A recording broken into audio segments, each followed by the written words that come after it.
La vella del bosc. Una vegada, una noia que buscava herbes es va endinsar al bosc i es va perdre. Què faré ara? Pobra de mi! No sabré sortir d'aquest bosc i em moriré. Al cap d'una estona li va venir gana. Llavors va arribar volant un colomet blanc amb una clau d'or al bec.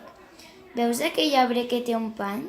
Obre'l i trobaràs pa a dojo, li va dir el colom, i així va ser. Més tard, a la noia li va venir son i va tornar a aparèixer el colomet amb una altra clau d'or. Obre aquell arbre de més enllà i tindràs un bon llit per dormir, va dir-li el colom, i tal dit, tal fet. L'endemà, a l'hora de vestir-se, va aparèixer el colomet per tercera vegada i li va dir: obre aquell altre arbre amb aquesta clau i trobaràs roba molt bonica.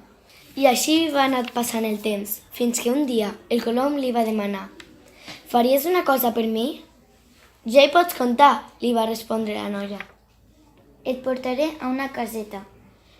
Hi entres i trobaràs una vella. Sobretot no hi parlis. Veuràs una taula plena de joies i de pedres precioses. Busca-hi un anell i porta-me'l.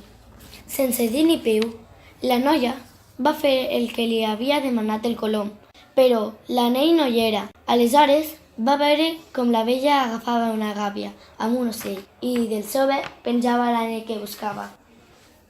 Va replegar l'anell i va sortir de pressa d'aquella casa, però el colomet no l'esperava fora i, desil·lusionada, es va repenjar en un arbre. Aleshores li va semblar que l'arbre es tornava tou i flexible i que les branques l'abraçaven com si fossin dos braços. Es va girar, espantada, i va veure un jove príncep. Una bruixa malvada m'havia transformat en arbre i cada dia em convertia en colom durant una estona. Mentre ella tingués l'anell duraria l'encanteri, va explicar el príncep a la noia. De cop, tots els altres arbres del bosc es van desencantar. Eren els servents del príncep i els seus cavalls, i diuen que aquell bosc no va tornar a ser mai de la vida un bosc encantat.